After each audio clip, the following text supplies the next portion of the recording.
I think I'm going to stand for this part, partly so that everyone can see me. It's also, it's a Welsh thing. We can't do any sort of performance without standing. It goes back to the long tradition of Eisteddfodau, which ironically actually means to sit down, but there we go. I'm also going to stand so that I can stay awake, because I'm feeling somewhat nostalgic for sleep, because my daughter is only 3 months old and is very excited about being alive 24 hours a day. Whereas firstly, thank you very much. It's wonderful to be here all week. Every time I've heard any mention of the World Cup, I keep thinking that they're talking about us, and then I realise they're not. But this is a much better kind of World Cup. This is where I would rather be. And thank you very much, because that was a really a fascinating conversation in which, for me personally, we heard a few people earlier talk about the Welsh term hiraeth. And coming from Wales, I'd always thought of that actually as being somewhat an amorphous word, a very difficult word to actually make tangible, to get hold of. But oddly, through that conversation, I started to think maybe the word that we're all looking for is actually hiraeth. And maybe we'll get a chance to talk about that at some point later. But as John said, for this talk, I'd like to take us right back to the original meaning of the word, that 17th century term.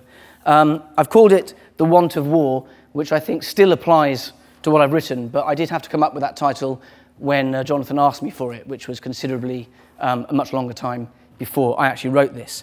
And although it goes back to the original idea, I've realised that there is actually some shared territory between that original meaning and I think what we were all just talking about. And I think that's the idea of distance and how we relate to various kinds of distance. So that is something that will be coming in to what I'll be talking about. So, the want of war.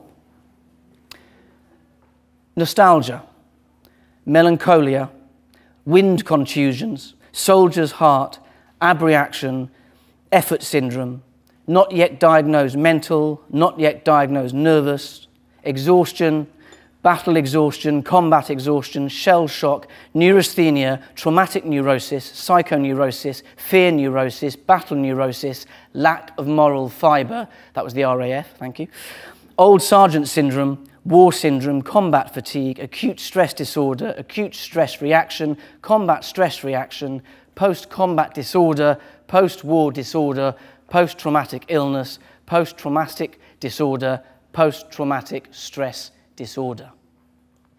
These are just some of the phrases that the military and the medical community have used over the years in their attempt to diagnose and to define the psychological effects of conflict. It's a list, I think, that represents a potted linguistic history of their efforts to capture in words the long mental and emotional tremor of violence, most often committed and suffered far from home. It's also a list that starts with our theme for this week, nostalgia, first coined, as we've learnt, by a medical student in the 17th century to describe the psychological conditions suffered by Swiss mercenaries when fighting far from their mountain landscapes of home. I didn't know about the cowbell's details, so thank you for that. It's also a word that is rooted, as we've learnt, in this idea of longing for your homeland, comprised from the Greek word for a return home or a form of homecoming, nostos, and pain or ache, algos. I first compiled this list of phrases for a scene in a play I wrote called The Two Worlds of Charlie F. The play was based upon the experiences of recently wounded service personnel, both psychologically and physically wounded, who also formed the majority of the cast. So the production was a recovery project as well as a piece of theatre. But I suppose in relation to this talk and to what we're talking about here, I want to ask the question, a recovery from what exactly? For many of the frontline soldiers involved, their trauma, the pain, the ache from which they were recovering was, just like those Swiss mercenaries, associated with returning home and a strong sense of longing. In working with the cast of Charlie F, however, I soon discovered that unlike their historic Swiss counterparts, the pain from which these contemporary soldiers most often suffered was not a pain of longing to return home, but rather a pain of returning home. Nostalgia, that desire to be somewhere else, still formed a crucial part of their condition, but now in the 21st century, it tended to be no longer a nostalgia for a distant homeland that haunted them, but rather a nostalgia for combat, for the very war and its experience that had wounded them, both, or rather either psychologically or physically, in the first place. As we worked through the process of putting the play together, I came to realise that the list of psychological and medical terms that you heard there at the start, although it was chronological and therefore linear, was actually something of a circle too. It was one in which the original meaning of its first condition, nostalgia, had been inverted in the experience of its last, post-traumatic stress disorder. The pain of missing, if the contemporary soldier suffering from PTSD is anything to go by, is no longer a pain that is suffered in the field, but is now more a condition of returning home. And the longing at its heart is no longer for a place of safety where these soldiers once lived before the war, but rather for the war itself. So what lies behind this contemporary inversion? And why is the mental condition of returning British soldiers, and I should say that at the moment I'm talking, I suppose, from the basis of the people I spoke to, so they were all British soldiers. So why is their mental condition, whether they're diagnosed with PTSD or not, so marked by a desire to be away from home and back in combat? Well, firstly, we have a professional army of volunteers, and many of them who are very young, and by young I really mean children, because Britain is still the only country in the EU where a child of 16 can join the armed services. With their parents say they can actually begin the process of applying to join even earlier, at the age of 15. What this combination of youth and a professional army means is that every soldier I worked with very much wanted to go to war. The writer Robert Harris once said that there is a hole in modern man where a war should be. Well, if you join the army, that hole can still be filled, and most soldiers want it filled. They want their war. As one young soldier put it to me, if you don't experience combat as a trained soldier, then it's like going to the fairground but staying off the rides. And when I asked these young men and women about their first reaction to being sent overseas to fight, the consistent answer was simply, it was a chance to do our job, a chance to do what we've been trained for. In this respect, they somewhat reminded me of actors I've known. I suppose what I mean by that is that all of us here are writers. If we want to write, if we want to be writers, we just have to pick up a pen or to open our computers and start writing. Whereas actors will train in their art, their craft, but can only practice it, can only be actors after a series of hinge moments have swung their way, hearing about the audition, getting the audition, being cast in the role. And similarly, all the soldiers I worked with felt, despite any amount of training, that they weren't yet soldiers, they weren't yet complete without experience of proper soldiering. And by proper, they did mean violent conflict, being deployed overseas, firefights and risks, engaging the enemy, and kills. So added to this professional desire to experience war is the fact that Britain, as in many other countries, we recruit the majority of our infantry from the most disadvantaged areas of society. As much, most of the boys I spoke with weren't so much joining the army as leaving their current lives, unemployment, various situations at home, or trouble with the police, or homelessness, or boredom, or simply poverty and the lack of a regular pay packet. And then once in the services, that want of war, the desire, is an extension of this leaving. It's a further progression away from everything that pushed them from their home life in the first place and that propelled them towards its polar opposite, the unusual, the foreign, the well-paid, the exciting. Now, although the ethos of a professional soldier finally being able to put his training into practice might be sufficient to get a young person out to Afghanistan, and nearly everyone I spoke to had fought their war in Afghanistan. Once in the country, if they were a frontline fighter, then their motivation for performing their role often begins to alter, and at an accelerated pace once a soldier known to them is killed or is wounded. From this point onwards, fighting the enemy is no longer about doing their job, but becomes motivated by something altogether brighter and darker at once, which is simply love, and its rougher undersides of grief and revenge. To serve overseas in a hostile environment for the modern soldier is to experience an increasing compression of belonging.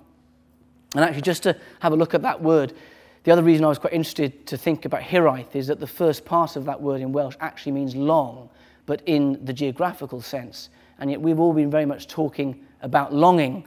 And in the context of these soldiers, that concept of actually belonging, almost sort of being the manifestation of your longing, is what I really felt tended to draw them together. So to serve overseas is to feel this increasing a compression of this sense. You feel it begins with your country and then your service, to your battalion, to your regiment, to your platoon, to your four-man fire team, all the way down to your oppo, the man with whom you form a partnership in the field and whose back you watch because he watches yours. These are the people for whom the British soldier fights, and this was the other consistent answer from the soldiers who I spoke with. At that moment, when the bullets and the rockets are flying, for whom, I wanted to know, are they fighting? Every single one of them said that they were fighting for each other, the man on your left and the man on your right. So what starts and what is nurtured within the services as a sense of belonging under the pressure of these combat situations becomes an attachment of much greater emotional depth. It becomes a form of love. And that is why when something happens to that man on your right or that man on your left, when they are wounded or killed, it is love that defines your individual response and love that fuels your killing of other men. It is loss, not politics or human rights or mission statements, that actually becomes the reason for your fighting. So what starts out as various objectives and tactical plans or just doing your job becomes for the frontline individual soldier something much more personal. You want to kill the enemy because they hurt your friend. It's as simple as that, and explains why one young man's definition of a good day in Afghanistan was being able to see them drop.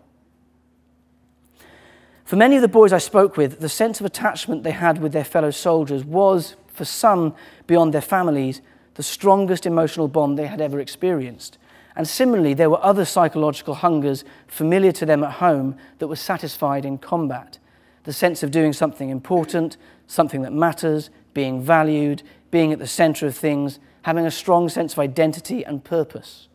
All of these, also laced with the adrenaline and risk, had made their lives become sharper and more precarious, but therefore also much more precious. And then they return home. Wounded or not, they return home, and with that return, especially if it coincides with a leaving of the services, those heightened qualities of life that they discovered and relished while overseas are lost to them. They are taken away in a short plane ride and the handing in of their identity card. And this is what lies at the heart of that returning home pain. The fact that life for many of these soldiers actually seemed simpler and better overseas in conflict than it does back home in peace. And sometimes not just better, but actually the best it will ever get. Despite still only being in their early 20s, many of the young men I met on returning home tended to live with a profound sense of aftermath, that the apex of their lives has been lived and everything to come will pale in comparison. And actually, more than one of them sort of coped with their PTSD or their insomnia or their flashbacks by actually effectively sort of tricking the doctors through their medicals and going back out to conflict and going back on tour and trying to use that as a way to, I suppose, heal this pain that they were feeling at home. Now, there are multiple reasons why so many soldiers feel this way, I think, and many of them are to do with what conflict provides and society does not. That sense of purpose, of belonging, of attachment, of feeling in the face of physical danger alive. But this contemporary returning home pain is also born of two different kinds of distance. The first is one of thousands of miles, but is also breached very easily and quickly in around 13 hours in total when a soldier is flown home. Their psychological journey back from war, however, will obviously lag far behind this speed of the physical transition, resulting in returning soldiers being physically back in their home environments while still existing psychologically within a sphere of violent soldiering.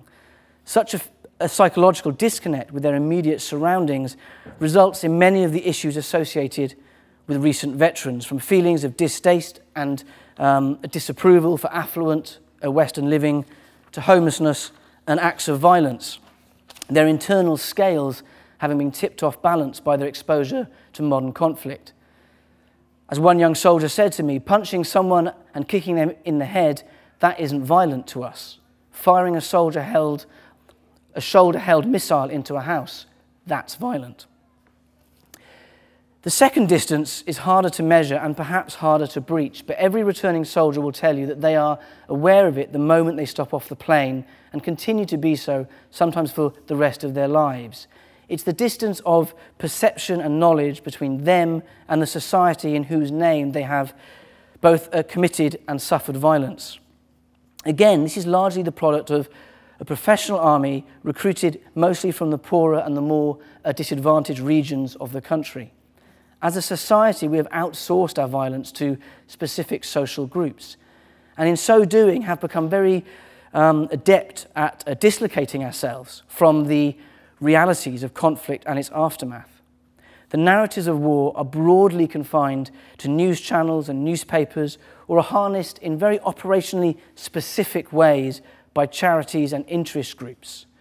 And I think something to be said about those broad narratives, to come back to our theme, is that they tend to be somewhat nostalgic. It's been very interesting and very worrying, I think, in Britain to watch over the last 10, 15 years how the currency of the word hero has become increasingly Americanized.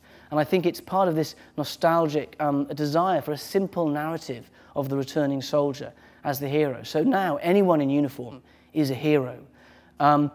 Nearly all the soldiers I spoke to hate the word. A lot of them don't feel particularly heroic. They know that some of their comrades were not particularly heroic, that they were nasty, sort of racist, thuggish people who found a way to channel some of those attributes, if you want to call them attributes, which of course they're not, in the army. So I think in terms of nostalgia, it's this distance created by these broad narratives that is one of the most worrying things of this contemporary situation, I think. These narratives are also nearly always remarkably one-sided. How often do we hear in this age of asymmetric warfare about how many enemy fighters or civilians our own soldiers kill and wound? And actually, how often do we hear about the psychological effects, not of what has been done to our soldiers, but of what they have done? So what is left is this distance between, in this distance between a society and its soldiers is a gulf of story. The personal stories of war and conflict is like.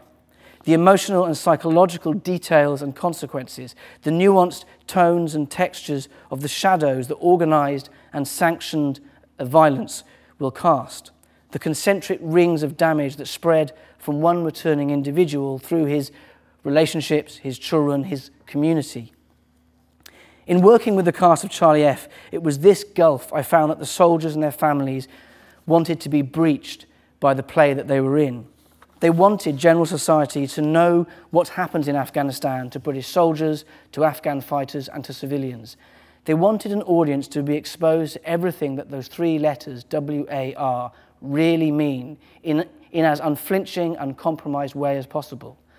They wanted the full spectrum of their experiences to be presented, everything they felt they had gained because of their service, as well as everything they felt they had lost. Having worked on Charlie F. and then since drawn upon the same interviews to write a verse drama, Pink Mist, I have to say that I became increasingly convinced that they are right in their desire for these stories to be told. As writers, we all know that it is the well-told personal story, the empathetic leap into the experience of the individual that can best cut through the bland public narratives and that can most powerfully resonate in the universal consciousness. And I suspect that many of us here also think, as I do, that novels, poems, plays are best placed to shape and to excavate those stories for meaning and resonance and emotional and psychological significance. But I want to draw this provocation, to a close by just asking who exactly should be doing that telling. I began with a list of terms that were created by the medical and the military communities in their attempt to capture in words the psychological effects of conflict. And I suppose I want to end by asking the same question of the literary community. How best can we today, if we should at all, go about trying to capture the stories of modern conflict? In the early wars of the last century, The stories of those wars were most often best told in literature by those who had fought or experienced them. C.V. Sassoon, Wilfred Owen, David Jones, Keith Douglas, Joseph Heller, Norman Mailer, and Primo Levi.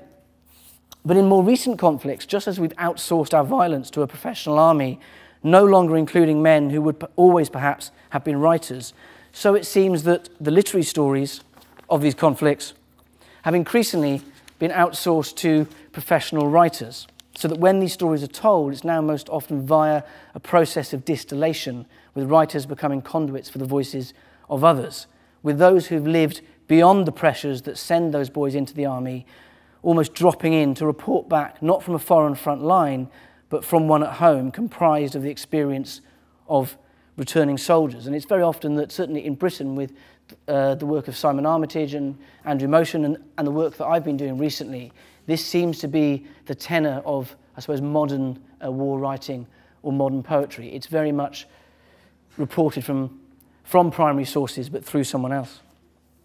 But should it be us who is actually doing the telling at all? And in relying upon existing writers to tell these stories, are we in fact narrowing the scope of the stories told? Should we not be working harder to give those who directly experience conflict access to the means and skills to tell their own stories? And not just British veterans and their families, but also those exposed to conflict across the world. I know from having watched the soldiers in Charlie F perform that being told the truths of conflict directly by somebody wounded in that conflict, that carries a unique charge that I think can only ever be borrowed in the most skillful piece of reported writing. My final question, and to bring this provocation back to the idea of nostalgia, and I suppose in this centenary year for World War I and for D-Day, is to ask, are we as a society and as writers, are we guilty of a nostalgia for the relatively easy narratives of past wars, rather than engaging fully with the more difficult and complex narratives of our current conflicts? When one contemporary poet read Pink Mist, my verse drama that was based on these interviews, he remarked it all seemed a bit exotic. And it was to him, because although he was very well versed in the stories of World War I and World War II, he had never come into contact with anyone who was fighting a war today. And nor had he felt the need to, which was most interesting for me, because he did not agree with the wars in Iraq or in Afghanistan. He said that he'd felt no need to really know about it, despite the streets of his own town being occupied by young men who were carrying and spreading the resonance of its violence and damage every day. But perhaps he has a point. Perhaps the time has passed when literature can realistically expect to be at the forefront of bringing the realities of conflict home. And that role is now better served by YouTube or films or blogs. And perhaps it isn't our place to be trying to tell these stories, but rather we should be allowing them to naturally emerge in time from the conflicts that birthed them. I don't pretend to have the answers to these questions, but what I do know is that however they are told, and whoever tells them, and however desensitized we might appear to be to them, which I think is a real issue after 13 years of conflict, these stories of modern conflict do need to be heard. Because if they are not, then a society that is allowed to remain unfamiliar with every facet of conflict, allowed to think of the realities of war as exotic, will continue to allow its leaders to resort to it as a solution, and nothing will change.